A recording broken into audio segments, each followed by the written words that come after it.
I do think we need to relook at how we protect our children, especially the most vulnerable above us. And I suspect that nothing's been done legislatively because a lot of legislators either don't have young children in school or their kids go to private schools where they are duly protected. Good point. We are obligated to provide that same protection to our public school Yes, children. very good point. So schools would become more like airports.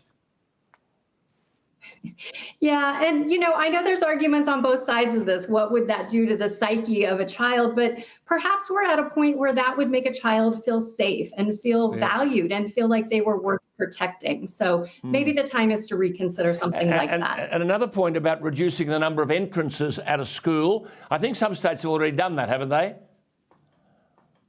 A lot have, and this is not a federal conversation yet. This is something that not only is at the state level, but even county by county and school district by school district, they are making these choices. So even across Texas, there's a wide range of schools and what their protocols are. So maybe we need to look at least at the state level, having some consistency or having minimum federal standards. Quite. Here, after Port Arthur and the massacre, we got rid of assault weapons altogether.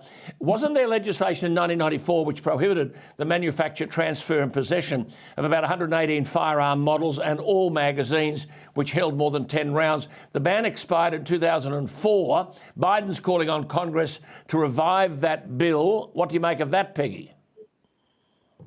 Well, some states like California still have that on the books. But I think when you get into the business of banning this gun or that gun, if this gunman was intent on doing harm, he would have just purchased another weapon. And frankly, if he had an hour in the classroom, he could have done serious damage with a butter knife or a pencil or a pistol for that matter. And so the time element is really important. We need to be looking at prevention. What are we doing to support the mental health of these young people who, especially now on the heels of COVID, are so isolated and feeling alone? What are we doing to support the families and the value of life and our American values that we hold dear? Right. We need to be looking at preventing these tragedies, bolstering the family. Statistics show that families that are fatherless or have single parents are much more likely to have children who proceed in these areas. And so we need to be preventing. Well, what about these red flag laws, which would involve giving grants to states that introduce red flag laws, which are designed,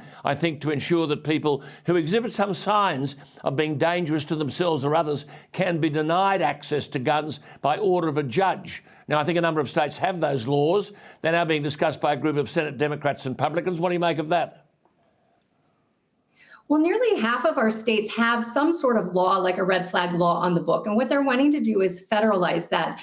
But this gets really tricky because there's two elements of it. They have to prove, first of all, that there's some sort of mental lapse happening. And then the second part is they actually have to have conduct that indicates their harm to themselves or others. And so a lot of times in this shooter's case, for instance, there was no conduct that indicated prior that this would be happening. And sometimes even words and threats are not enough.